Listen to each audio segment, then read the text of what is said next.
सुना सभी लोगों ने। धनुष तोड़ने वाले के विरोध में श्री परशुराम जी ने एक घोषणा कर दी, जय शिव धन तोरा सहस बाहु समसोरी कुमोरा सो बिलगाओ बिहाई समाजा और न तुम्हारे जंग हैं सब राजा। धनुष तोड़ने वाला सो बिलगाओ अलग कर दिया जाए, और धनुष तोड़ने वाला यदि समाज से अलग ना किया गया तो महात्मा जी के द्वारा व्यवहार क्या किया जाएगा? तो कह रहे हैं कि सभी राजा मारे जाएंगे। धनुष तोड़ने वाला यदि समाज से अलग न किया गया तो समस्या फिर राजाओं के ऊपर है, और राजाओं में भी एक दो राजा न मारे जाएंगे। कह रहे हैं न तुम्हारे जंग है साहब, बढ़िया दंड विधान है, अच्छी न्याय संहिता है कि यदि धनुष तोड़ने वाला अलग न हुआ तो फिर सभी राजा दंडित किए जाएंगे। एक ऐसी ही घोषणा परशुराम जी ने और की थी। कब? जब सुनत बचन फिर अनत निहारे, देखे चाप खंड मही डारे, तो अतरिक्ष बोले बचन कठोरा, तो गहु जल जनक धनुष के ही तोड़ा। धनुष किसने तोड़ा है उसका नाम बताओ। कई तोड़ा, किसने तोड़ा है नाम? फिर परशुराम जी ने राजा जनक से कहा कि वेद दिखाओ। वेद माने जल्दी, और दिखाओ माने दिखाया जाए। या तो धनुष तोड़ने वाले का नाम बताया जाए, और यदि नाम न बताया जाए तो फिर धनुष तोड़ने वाला हमको दिखाया जाए।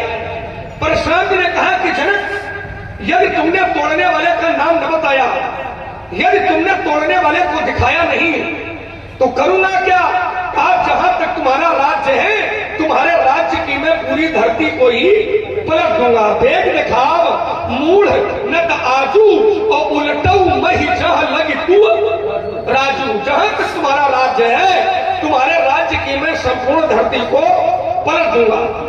और जिस समय ये घोषणा सभागार में उपस्थित सभी संभ्रांत जनों ने सुनी तो स्थिति में परिवर्तन हो गया। सुर मुनि नाग नगर नर नारी सोचही सकल त्रास उर्भारी, मन पछतात सिय महतारी, विधि अवसवरी बात बिगारी, भृगुपति कर स्वभाव सुन सीता, तो अर्ध निमेष कल्प सम सीता। अर्ध अर्ध माने आधा, और निमिष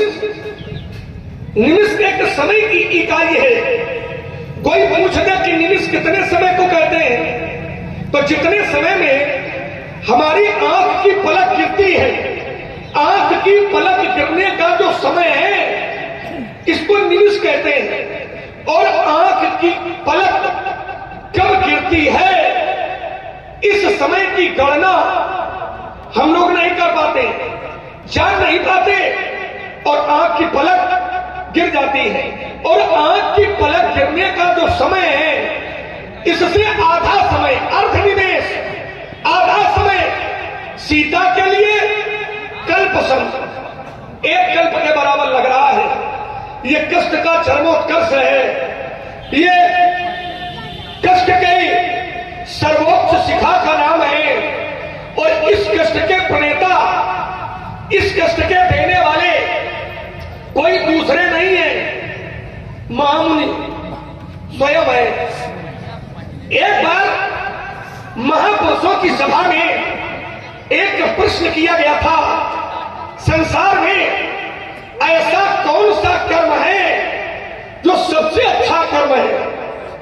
आचार्यों ने कहा सबसे अच्छा कर्म वह कर्म कहलाता है कि व्यक्ति करे कर्म, लेकिन उसका कर्म कर्म के रूप में स्वीकार न किया जाए, वरन करे कर्म लेकिन उसका कर्म धर्म के रूप में स्वीकार किया जाए। आचार्यों ने कहा फिर ऐसा कौन कौन सा कर्म है कि किया जाए कर्म लेकिन बन जाए धर्म? तो आचार्यों ने उत्तर दिया कि परहित सरिस धर्म नहीं भाई, परोपकार से बढ़ करके संसार में कोई भी दूसरा धर्म नहीं है। जबकि यथार्थ ये है कि परोपकार करना ये धर्म नहीं है, ये कर्म है। परोपकार करना ये धर्म नहीं है, ये कर्म है। लेकिन कर्म इतना पवित्र है, कर्म इतना अच्छा है कि ये कर्म कर्म के रूप में नहीं स्वीकारा गया है, ये कर्म धर्म के रूप में स्वीकारा गया है। सबसे अच्छा कर्म परोपकार और सबसे निम्न कोट का कर्म पर इसी के आगे ढाली है कि पर प्रीड़ा सम नहीं अधमाई। अधमाई अधम्मा ने निम्न कोट का, दूसरे को पीड़ा पहुंचाने से बढ़ करके संसार में कोई भी अधमाई निम्न कोट का कर्म नहीं है। दुर्भाग्य है कि परशुराम जी उत्तम है, परशुराम जी उत्तम कुल में जन्मे हैं, परशुराम जी उत्तम महापुरुष है, परशुराम जी महात्मा है। लेकिन दुर्भाग्य ये है कि परशुराम जी उन कर्मों को स्वीकार किए हुए हैं जिन कर्मों को हमारे आचार्यों ने अधम कोट के कर्मों के रूप में स्वीकार किया। तो मैं विचार करता हूं कि परशुराम जैसा व्यक्ति यदि कर्म अधम कोट का करेगा और यह प्रश्न चिन्ह ठीक नहीं है। इस निर्णय पर, इस विचार पर पुनर्विचार की आवश्यकता है, पुनर्विचार करना चाहिए। हाँ, यदि कोई स्थिति, कोई परिस्थिति यदि ऐसी जन्म ले ले कि हमें पीड़ा पहुंचाना है, तो फिर पीड़ा दुष्टों को पहुंचाना है, पीड़ा अत्याचारियों को पहुंचाना है, पीड़ा अनाचारियों को पहुंचाना है, पीड़ा पापियों को पहुंचाना है, लेकिन पीड़ा साधु पुरुषों को नहीं पहुंचाना है। अच्छा, सौभाग्य यह रहा कि महाराज जी ने एक काम जीवन में किया भी है। दुष्टम क्षत्रम भुवो भारम, जो दुष्ट प्रवृत्ति के लोग थे धरती के भार के रूप में, तो उन दुष्ट प्रवृत्ति के लोगों पर परशुराम जी ने फरसा चलाया है, तो दुष्टों को पीड़ित किया है। इसके लिए आप में दुष्टों के ऊपर आपने भरोसा चलाया है, इसके लिए मैं आपको प्रणाम करता हूं।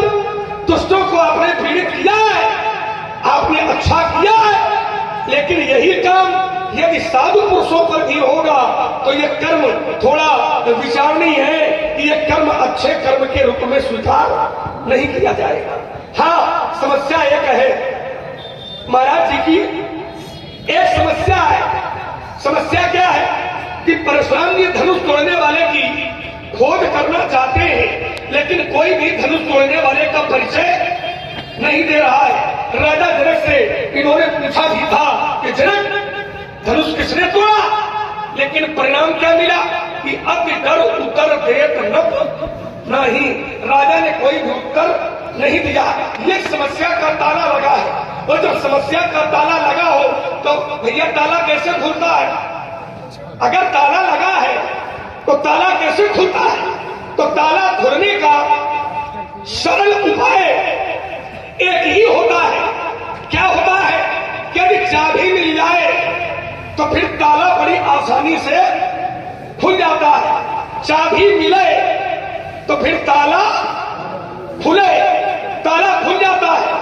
अच्छा, ये भी हम नहीं कहेंगे कि परशुराम जी के पास चाबी नहीं है, हम ये भी नहीं कहेंगे इनके पास चाबी नहीं है। चाबी तो छोड़ो, महाराज जी के पास तो चाबियों का गुच्छा है।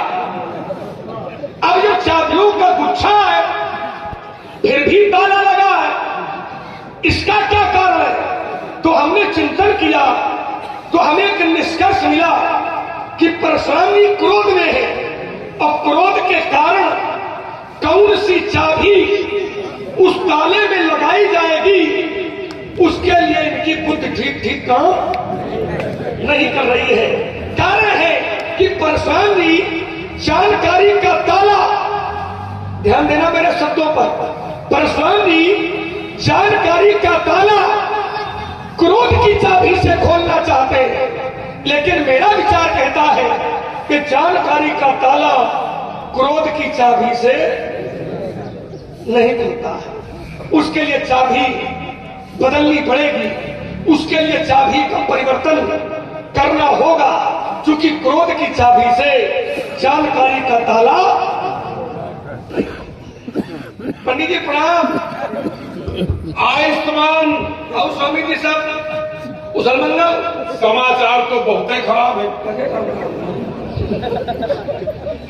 हमें लगता समाचार खराब होने के मूल में कहीं धनुष का टूटना तो नहीं है। अवश्य। तो एक बात बता दे महाराज, धनुष के टूटने से समाचार खराब हो गए, धनुष के टूटने से क्रोध की निष्पत्ति हो गई। तो यदि क्रोध का कारण धनुष का टूटना है तो फिर बहुत धनु ही तोड़ी लड़काई। लड़काई में हमने बहुत तोड़ी है, और जब बहुत तोड़ी तब कबहू ना असरिस असरिस कसरिस कसरिस। दो शब्द है, एक है अस और दूसरा है कस। अस माने होता है ऐसा और कस माने कैसा। मेरा प्रश्न है, यदि धनुष के टूटने पर क्रोध है तो बाल्यावस्था में हमने बहुत तोड़ी है, और जब हमने बहुत तोड़ी तब कबहू ना असरिस, तब कभी भी ऐसा रिस ऐसा क्रोध नहीं किया। तो क्या इस धनुष के प्रति ममता, और यदि ममता है, यदि ममत्व है तो कई हेतु, इसका हेतु क्या है, इसका कारण क्या है, व्यक्त करें पूज्यपाद प्रश्न।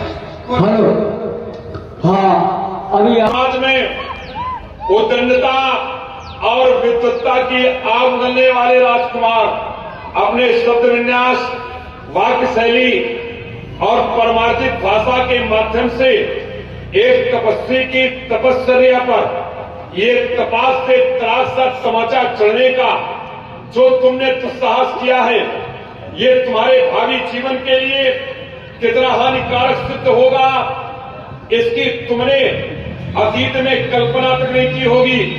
कुमार लक्ष्मण, जहां से तुमने आरंभ किया वहीं से हम प्रारंभ करते हैं। सुमित्रा नंदन राजकुमार ने कहा कि परशुराम की घोषणा उल्टा मई चहलग तू राजू, ये जब मिथिला वासियों ने सुना तो सुर मुनि नाग नगर नर नारी और सोचे सकल त्रास भारी, ये सब भयभीत हो गए।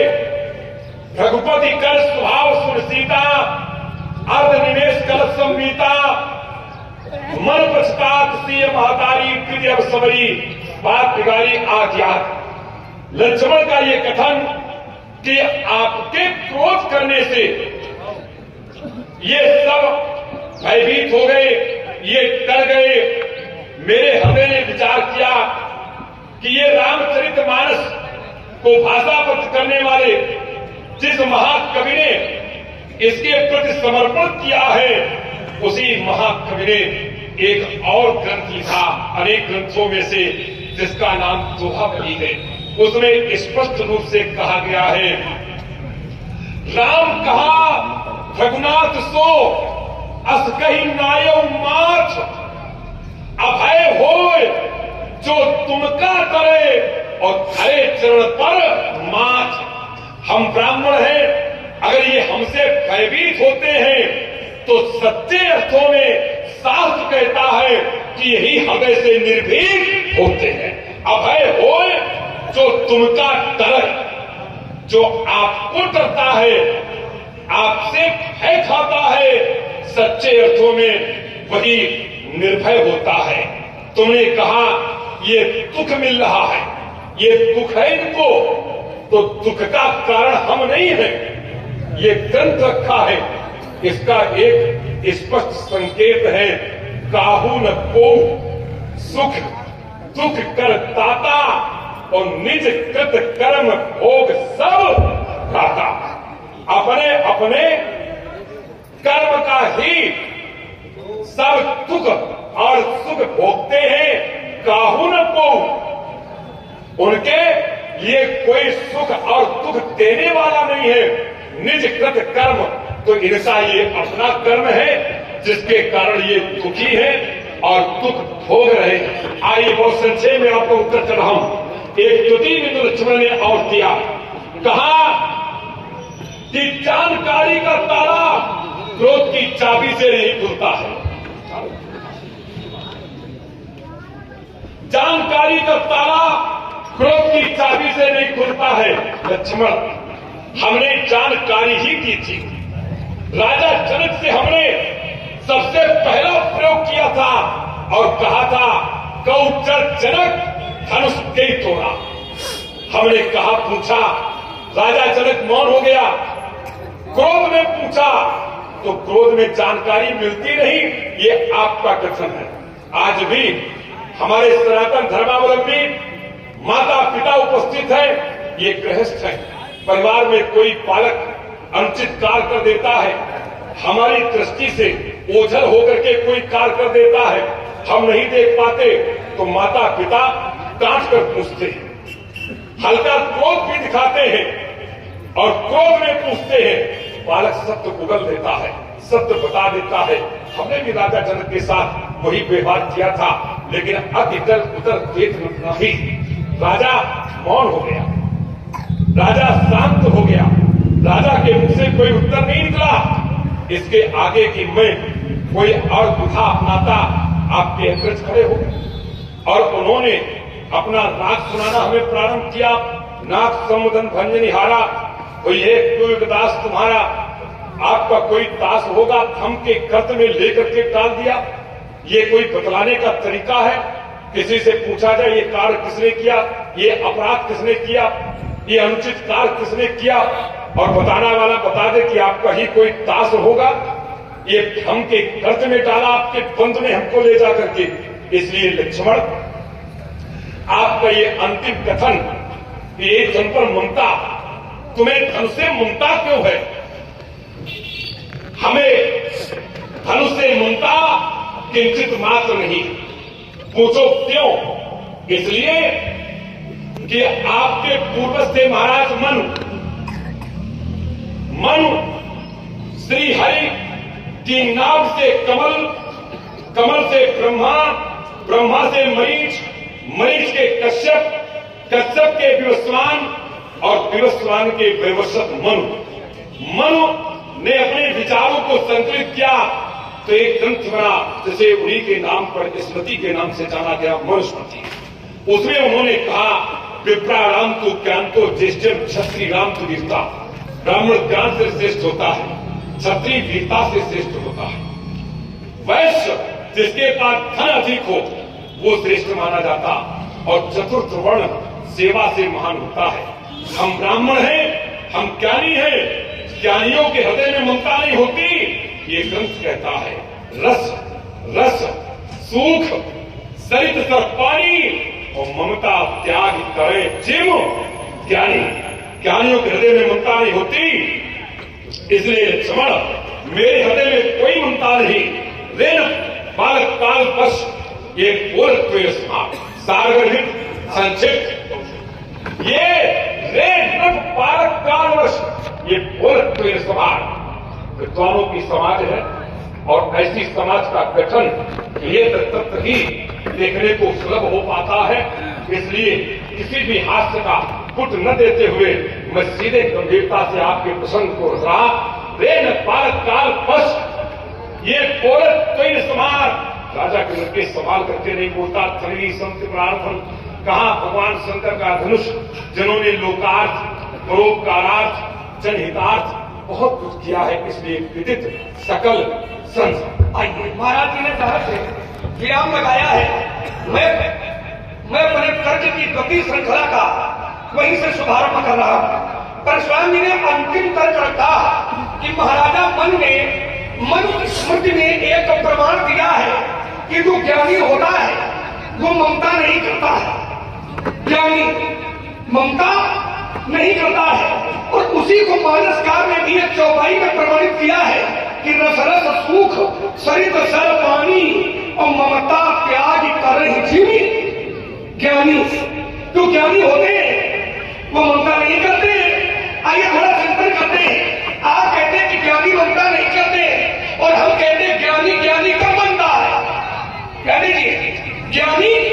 ज्ञानी कब बनता है? जब उसको ज्ञान मिलता है। तो ये ज्ञान क्या है? ज्ञानी तब बनता है जब उसको ज्ञानार्जन होता है, जब ज्ञान होता है। तो ज्ञान क्या है?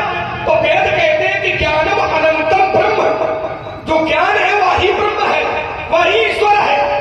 और जो ज्ञान है वो ब्रह्म है, तो जो ब्रह्म है वो ईश्वर है। और जबकि ईश्वर स्वयं ममता करता है। आप कहते हैं ज्ञानी ममता नहीं करता। ज्ञानी ममता क्यों नहीं करता? क्योंकि ज्ञान होता है उसको। और जो ज्ञान है स्वयं साक्षात ज्ञान का विग्रह, वो स्वयं ममता करता है। वो आचार्य कहते भी है कि प्रणव पूर्व नर नारी बहोरी।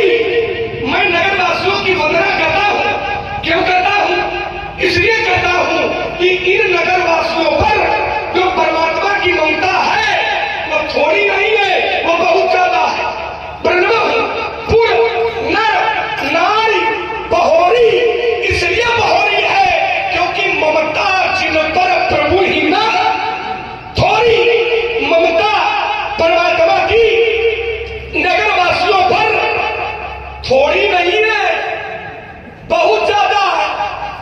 तो आपके पक्ष से ममता अस्वीकार है और मेरे पक्ष से ममता स्वीकार है।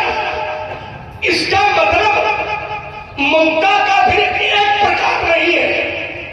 इसका अभिप्राय फिर ममता का एक प्रकार नहीं है। इसका मतलब कि फिर ममता दो प्रकार की है।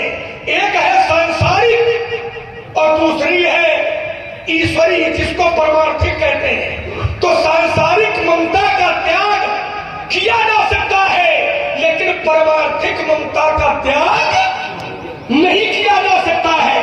सांसारिक ममता जब व्यक्ति करेगा तो ममता आसक्ति बनेगी। ध्यान देना, दो शब्दों में उत्तर कर रहा हूं। सांसारिक ममता को अगर लोग स्वीकार करेंगे तो यह ममता क्या बनेगी? आस्तिकता का प्रतीक बनेगी। सांसारिक ममता करोगे तो यह ममता विनाश की ओर ले जाएगी, लेकिन परमात्मा से ममता करोगे तो यह ममता फिर भक्ति के रूप में कहलाएगी। इतना अंतर है। संसार से करोगे तो ममता आसक्ति है, और परमात्मा से करोगे तो ममता भक्ति है। तो परमात्मा से करो ठीक है, लेकिन संसार से करो वो ठीक नहीं है। पहला तर्क का उत्तर। दूसरा तर्क, हमने कहा था कि महाराज जी के व्यवहार से लोग दुखी हैं।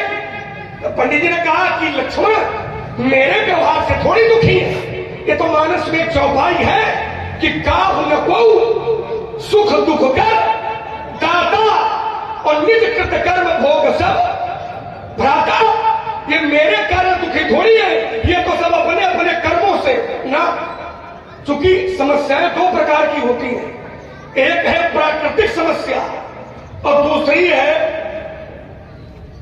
अप्राकृतिक समस्या।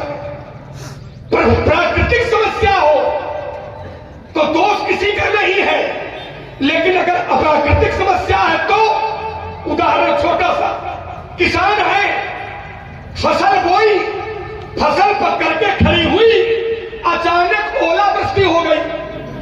ध्यान दीजिए, किसान ने फसल बोई और फसल पक करके खड़ी हुई, अचानक ओलावृष्टि हो गई। तो इसमें तो ये लगेगा निज कृत कर्म भोग सब भ्राता। अब फसल बोई, फसल पक करके खड़ी हुई और खड़ी फसल को कोई आगी लगा जाता, क्या इसमें भी ये लगेगा कि काम को सुख दुख करता था? इसमें ये नहीं लगेगा, क्योंकि एक संसार के द्वारा दी गई समस्या और एक भगवान के द्वारा दी गई समस्या। तो जो भगवान के द्वारा समस्या दी जाएगी उस पर कोई प्रश्न चिन्ह नहीं है, लेकिन जो संसार से समस्या दी जाएगी उस पर प्रश्न चिन्ह है। संसार के द्वारा कोई किसी को मार दिया जाएगा, मार देगा तो उस पर अपराध बनेगा, लेकिन भगवान के द्वारा किसी को मार दिया जाएगा उस पर फिर अपराध नहीं बनेगा। तो जो यहाँ की समस्या है ये प्राकृतिक समस्या नहीं है, ये समस्या आपके द्वारा दी गई है। ये जो समस्या जनक की है, मिथिला की है, ये प्राकृतिक समस्या नहीं है, ये दी गई है समस्या। और इस देने के प्रेरणा देने वाले कौन है? एक चौपाई पर्याप्त है। मैंने पहले भी कहा था, भृगुपति कर स्वभाव सुन सीता तो अर्ध निमेष कल्प सम बीता। इसके प्रेरणा आप है। तीसरा तक आपने कहा कि जिस मानसकार ने इस ग्रंथ को लिखा है उसी मानसकार ने कहा है दोहा दली में कि जो ब्राह्मणों से भयभीत हो जाता है वही अभय होता है। बिल्कुल आपकी बात दोनों हाथ उठा के सभा में स्वीकार करता। ब्राह्मणों से भयभीत होता है तो मेरा तर्क भयभीत होने पर नहीं है स्वामी जी।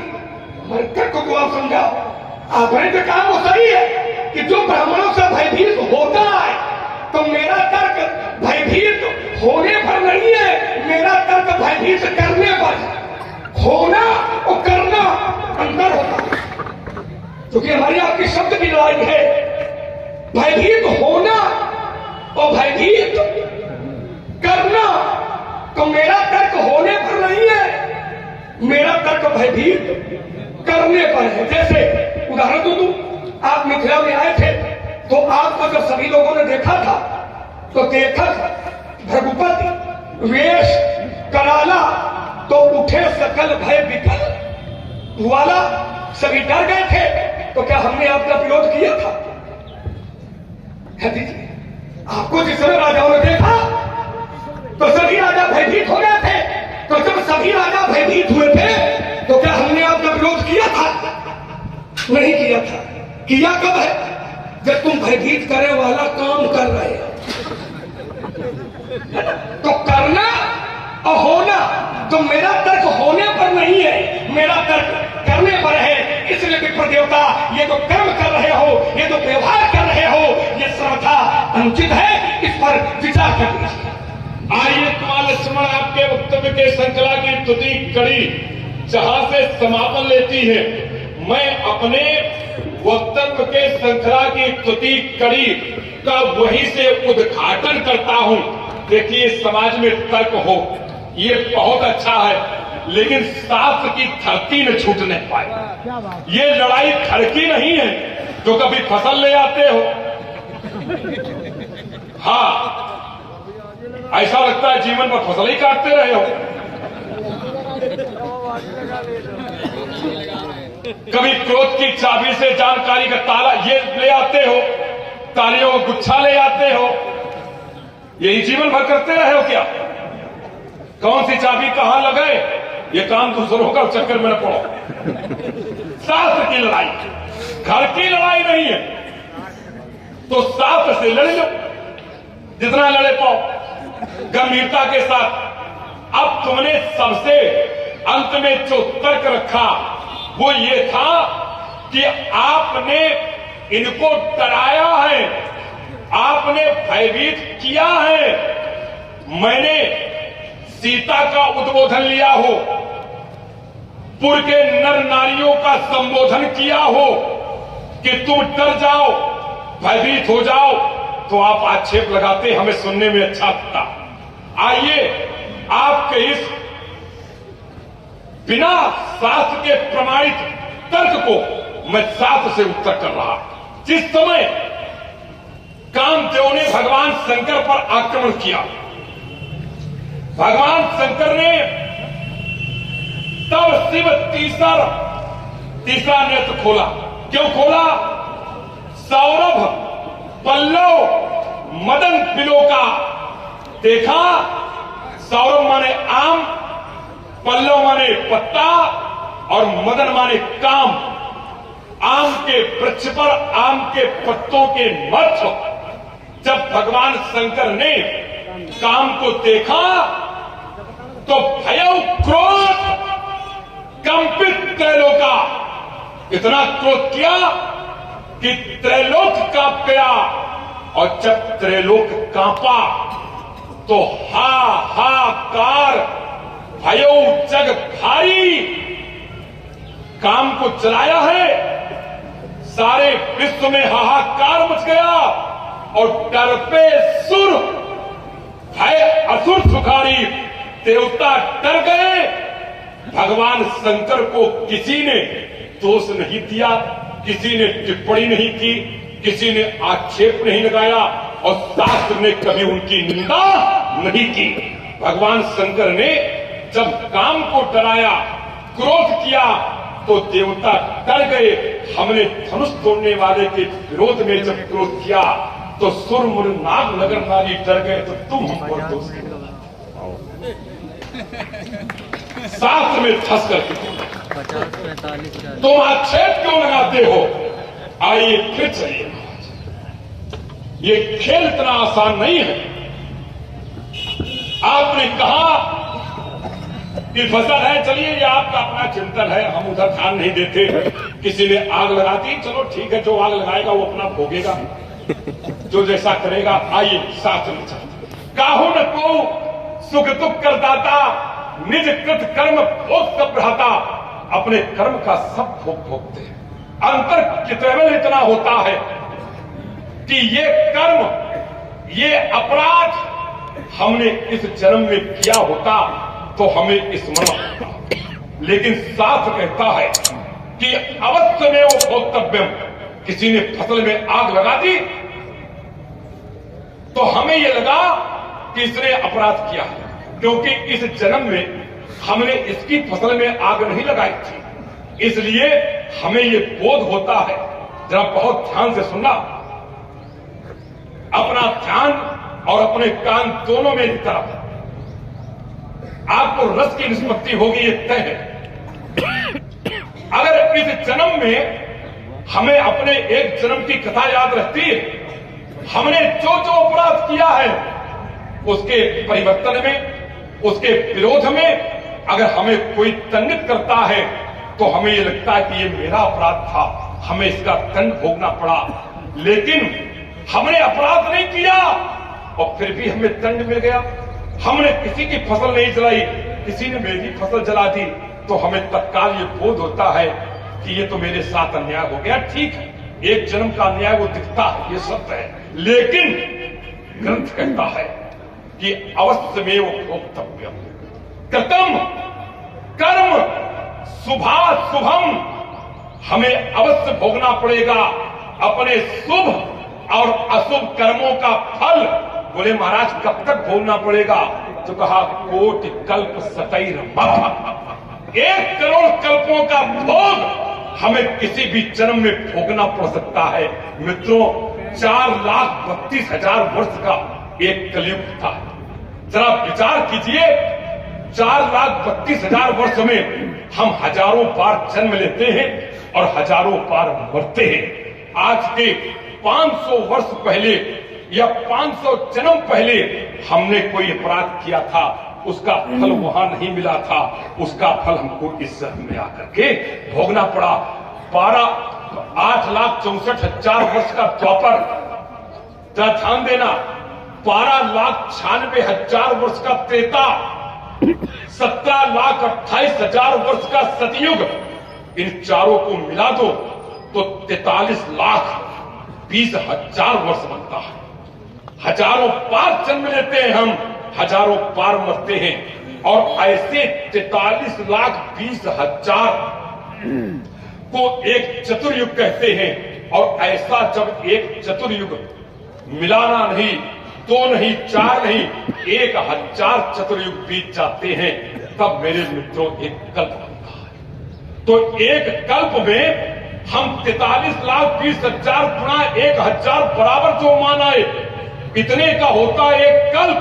एक कल्प में हम लाखों बार जन्म लेते हैं, लाखों बार मरते हैं। और ग्रंथ कहता है कि कोटि सतैर मपि, कोटि 100 करोड़ कल्प, और 100 करोड़ कल्पों में हम अरबों बार जन्म लेते हैं, अरबों बार मरते हैं। आज के 1 अरब पहले जब हमारा जन्म हुआ था, तब हमने किसी की फसल में आग लगाई थी, तब वहां दंड हमको नहीं मिला था। आज उसके बदले किसी ने मेरी फसल में आग लगाई तो उसका दंड हमें भोगना पड़ता है। पंडित कहां तक खुशों के साथ खेल थोड़ी ही कोई 100 करोड़ कल्पों का भोग हमें भोगना पड़ सकता है। इसलिए ये मत कहो प्राकृतिक अप्राकृतिक। जो प्राकृतिक आपदा है उसमें संयुक्त अपराध होता है। तब परमात्मा क्यों? ईश्वर किसी को ऐसे दंड नहीं देता ना। ये ग्रंथ कहता है शुभ और अशुभ कर्म अनुहारी और ईश तेई फल हृदय। परमात्मा हृदय से विचार करके फल देता, ऐसे नहीं दे देता जैसे आप सोचते हैं। चलिए अंतिम बिंदु था तुम्हारा ममता का। देखिए सत्य का खेल बड़ा विचित्र होता है। आपने सपाट शैली में एक आरोप लगाया था, यही धन पर ममता कई हेतु। तो हमने सत्य ममता पकड़ा और पकड़ करके सीधे उठाया और उठा करके रख दिया जा करके रस रस सूख सरित तक पानी ममता त्याग करे चल गया। अब तुम्हें लगा कि खेल तो बिगड़ गया, तो अब ममता के आगे पीछे तुमने लगाना शुरू किया कि एक ममता परमार्थिक होती है, एक ममता लौकिक होती। अरे पहले से सोच विचार के बोलते कि लौकिक वाला लगेगा कि परमार्थिक वाला लगेगा। चलिए फिर भी तुमने कहा कि परमात्मा अगर ममता अच्छी होती तो परमात्मा को भी अस्वीकार होती। तो शब्द है ममता, तो शब्दांतर नहीं करूंगा। पात्र है परमात्मा, तो पात्रांतर भी नहीं करूंगा। ग्रंथ है मानस, तो ग्रंथांतर भी नहीं करूंगा। और श्रोता समाज के भक्त है, तो भक्त का अंतर भी नहीं करूंगा। केवल मत का अंतर करूंगा, मतांतर करूंगा।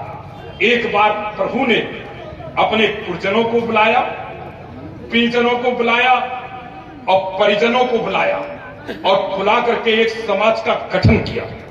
और उसी समाज में भगवान ने कहा, प्रभु ने कहा कि सुनो सकल पुरजन मम पानी। ये प्रभु के वाक्य हैं। आपने परमात्मा को रखा है कि परमात्मा को स्वीकार है ममता। और देखिए यही परमात्मा है, तुम्हारे वाले बदले नहीं है। और कैसे ममता को तिरस्कृत करते हैं।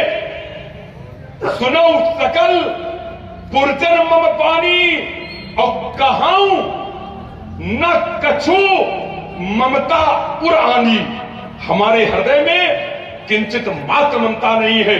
अस्वीकार कर दिया, तिरस्कृत कर दिया, साफ शब्दों में कह दिया, नहीं अनीत नहीं कछ प्रभुताई और सुनाऊ करो जो तुम्हें सुहाई। मैं वर्चस्व नहीं दिखाता, प्रभुता नहीं दिखाता, अनित की बात नहीं करता, लेकिन सोई सेवक। तीसरी सोपाई है इसके नीचे, सोई सेवक प्रियतम मम सोई मम अनुशासन माने सोई। जो मेरी आज्ञा मानेगा वही सबसे प्रिय। 3 शब्द होते हैं, प्रिय, प्रियतर और सर्वोच्च होता प्रियतम। तो प्रभु ने कहा सोई सेवक प्रियतम मम सोई मम अनुशासन माने जोई। मेरी बात को जो मानेगा, मेरी आज्ञा को जो मानेगा, मेरी विचारधारा को जो स्वीकार करेगा वही सेवक में सबसे प्रिय होगा। ये प्रभु ने कहा कि कहूं न कछ ममता उर आनी। ये 3 प्रकार के थे। मैं भी हाँ सुंदर हमारी ओर केंद्रित करें। और दुर्भाग्य से मैं ये कहने के लिए पात्र हूँ कि महाराज जी ने अपनी प्रस्तुति में बिंदु कम जांचे हैं, व्यक्तित्व ज्यादा जांच दिया है। तो निवेदन ये है कि महाराज जी बिंदु जांचो, व्यक्तित्व न जांचो। कारण है कि आप हमारा व्यक्तित्व जांचोगे, फिर हम आपका व्यक्तित्व जांचेंगे। और अगर हम आपका जांचेंगे तो फिर समस्या हो जाएगी, फिर बिंदु पीछे हो जाएंगे, व्यक्तित्व का जांचना आगे हो जाएगा। तो व्यक्तित्व न जांचो, बिंदु जांचो। अब बिंदु तुम जितनी गहराई से जांच पाओ जितनी गहराई से हमारी बात काट पाओ उसका हम स्वागत करेंगे। बाकी ये बताओ नहीं कि ये शास्त्र में है, ये शास्त्र में नहीं है, ठीक है ना? निवेदन है, अपेक्षा स्वीकार करोगे और नहीं स्वीकार करोगे तो फिर जैसा चाहते हो फिर वैसा भोगोगे। दोनों बात है, परामर्श है हमारा। बिंदु चाचो उसमें हमको कोई पीड़ा नहीं है। तर्क हमारा समाज में हमारी बात को एकदम काट दो, हमको कोई विषाद नहीं होगा, कोई कष्ट नहीं होगा, लेकिन व्यक्तित्व मत छोड़िए, है ना? ये हमारा निवेदन है। बाकी आपका मन है जैसा आप करोगे पीछे से हम से शुरू हो जाएंगे, है ना? अब आपने कहा कि लक्ष्मण बताओ ये फसल वाला तर्क नहीं आया है, क्यों भाई फसल वाला तर्क क्यों नहीं लाएंगे? ये गलत कहा है क्या दो प्रकार की समस्या नहीं होती है? एक ईश्वर के द्वारा प्रदत्त की गई समस्या और एक संसार के द्वारा दी गई समस्या। तो संसार के द्वारा जो समस्या दी जाती है क्या वो समस्या ईश्वरी समस्या है? और संसार के द्वारा दी जाने वाली ईश्वरी समस्या है तभी न्यायालय और न्यायाधीश ये कहा जाएंगे। चिंता करिए थोड़ा भाई, अगर संसार के द्वारा दी गई समस्या अगर ये ईश्वरी समस्या है, जैसे विश्वामित्र जी का यज्ञ राक्षस ध्वंस करते हैं, तो ये भैया ईश्वरी समस्या है कि संसार की समस्या है? बताइए, बहुत ताली बजा रहे हैं, बताओ। विश्वामित्र जी का यज्ञ राक्षस ध्वंस करते हैं तो भैया का भगवान भी ध्वंस करवा रहे हैं का?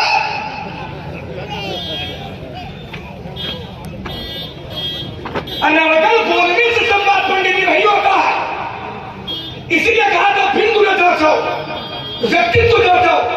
और ये संसार के द्वारा दी गई समस्या विश्वामित्र जी का यज्ञ के ध्वंस करना नहीं है, तो फिर विश्वामित्र जी के द्वारा निशाचरों का वध क्यों करवाया गया? जब ये ईश्वरी समस्या है तो ईश्वरी समस्या पर फिर कोई प्रश्न चिन्ह नहीं लगता है। जैसे कोई भी व्यक्ति यदि धरती पर जन्मा और समाप्त हो गया है तो कोई उंगली नहीं उठाएगा, लेकिन को का मार के चला जाए तो विश्वामित्र जी का एक राक्षस के ध्वंस करते थे और शास्त्र कहता है। इसलिए हमने कहा था समस्याओं के प्रकार होते हैं, एक ईश्वरी समस्या होती है, एक संसार के द्वारा दी गई समस्या होती है और दूसरी दैहिक समस्या होती है। और आचार्य उसके लिए कहते हैं, हमने चौपाई नहीं पढ़ी थी तो क्या तुम मानो का ऐसे हवा में का हमने पंक्ति नहीं पढ़ी थी तो तुम क्या समझो हवा में गाठी लगा रहे हैं का? शास्त्र कहता है तीन प्रकार की समस्याएं होती है। कौन कौन होता है? तो आचार्य कहते हैं कि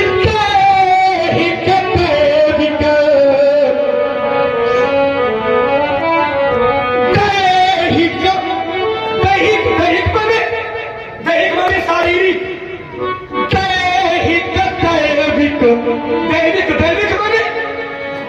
दैविक माने ऊपर वाले के द्वारा, अभौतिक माने संसार का पंडित जी औसत के 50 तक नहीं होता है, जमीन पर उतर के तर्क करो। इसीलिए कहा था व्यक्तित्व न जाओ, बिंदु जाओ के हमसे बता रहे थे ये बताओ फसल नहीं आया है, अब फसल काटो ऐसा कौन भाई का गाई का, इसमें विचार करने की आवश्यकता है। बिंदु जाओ, क्योंकि तीन प्रकार के ताप होते हैं। ताप माने कष्ट तीन प्रकार के होते हैं, एक दैहिक, एक दैविक, एक भौतिक। शारीरिक कष्ट ईश्वर के द्वारा दिया गया कष्ट और संसार के द्वारा दिया गया कष्ट। तो ओलावृष्टि होना ये ईश्वरी कष्ट है, लेकिन फसल में आग लगाना ये भौतिक कष्ट है। तो जो मिथिला समाज आज दुखी है ये ईश्वरी कष्ट नहीं है, ये इनके द्वारा प्रदत्त कष्ट है। तो इनके द्वारा प्रदत्त कष्ट का भगवान से जोड़ी है, जैसा तुम भगवान आई हो।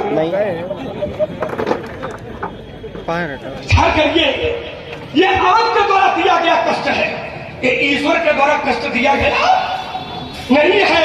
इसीलिए सीता दुखी है तो उसके मूल में विप्र देवता आप है। और फिर देखो एक चौपाई उन्हें पढ़ी तो उसी है कि शुभ आरु अशुभ कर्म अनुहारी, अच्छे और बुरे कर्मों को परमात्मा देखता है।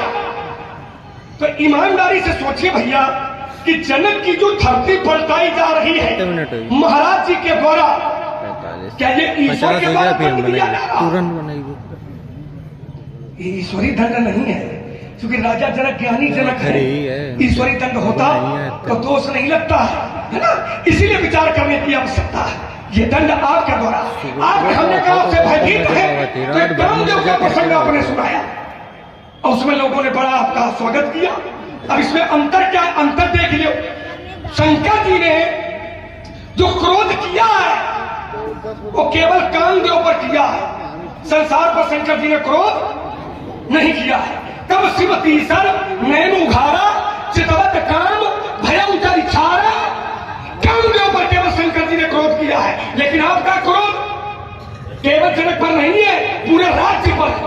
उलटाऊ मैं चाह लग तू राजू, राजू मैंने राज्य। जो आपका क्रोध है वह व्यक्ति विशेष नहीं है, आपका क्रोध राज्य विशेष पर है। शंकर जी का क्रोध व्यक्ति विशेष पर है। और देखिए, इसीलिए शंकर जी के क्रोध से लोग भयभीत तो हुए हैं, लेकिन शंकर जी ने किसी को भयभीत नहीं किया है। वैसे ही आपसे भी लोग भयभीत हुए थे, लेकिन मैंने कोई प्रश्न चिन्ह खड़ा नहीं किया था। खड़ा तब किया है जब आप भयभीत कर रहे हो। इसीलिए कहा था भय का होना और भय का करना, इसमें अंतर है। मेरा तर्क भयभीत होने पर नहीं है, मेरा तर्क भयभीत करने पर। समझिए, तीसरा तर्क और अंतिम तर्क ममता पर आइए।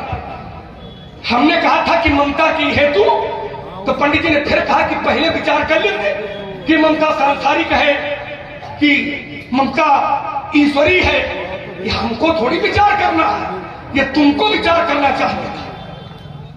भाई मैंने कहा ममता की हेतु, तो आपने तुरंत कहा कि ममता नहीं है। काहे नहीं है? क्योंकि ममता खराब है। आपने कहा तो ये विचार आपको करना चाहिए, आपको ये कहना ही नहीं चाहिए कि ममता नहीं है, ये कहना चाहिए ममता है। लेकिन लक्ष्मण, सांसारिक ममता नहीं है, ममता मुझे धनुष से है, क्योंकि धनुष संसार का नहीं है, धनुष भगवान का है। तो ये तुमको कहना चाहिए, तो अपन के हमारे बाले में भेज रहे भाई। ममता हमने कहा कही है तो आपने तुरंत नकार दिया, बोले ममता हमका नहीं है। मनु जी ने ऐसा कहा है, तो ये विचार आपको करना चाहिए, क्योंकि ममता दो प्रकार की है, एक सांसारिक है, एक ईश्वरी है। तो मैंने ममता के लिए पूछा है, तो किसके लिए पूछा है? संसार के लिए पूछा है कि धनुष के लिए पूछा है? संसार के लिए पूछा होता तो गलत था, लेकिन अगर धनुष के लिए पूछा है तो धनुष देखा है तो शास्त्र कहता है। धनुष किसका है? तो शास्त्र कहता है। किसका है? आचार्य कहते हैं कि स्वयं पुरारी को, पुरारी, पुरारी माने भोले बाबा। अब भोले बाबा कौन? भगवान। तो भगवान से ममता करने पर ममता कभी बुरी नहीं होती है, और इसीलिए भगवान स्वयं कहते हैं। आपने जैसे प्रमाण दिया था कि मैं पाठांतर नहीं करूंगा, भगवान ने कहा है तो मैं भगवान का अंतर नहीं करूंगा। ग्रंथ का प्रमाण है तो मैं ग्रंथांतर नहीं करूंगा। तो ये तीनों प्रमाण मैं भी कहता हूं। भगवान ने कहा है तो भगवान का अंतर नहीं करूंगा। रामचरितमानस से प्रमाण आपने दिया है तो रामचरितमानस का प्रमाण का अंतर न करूंगा। भगवान स्वयं कहते हैं दो प्रकार की ममता होती है, और दो प्रकार की ममताओं में जो सांसारिक ममता हो उसका त्याग करो, लेकिन जो ईश्वरी ममता हो उसको स्वीकार करो। कैसे? तो आचार्य करके तुरंत चालू कर दो।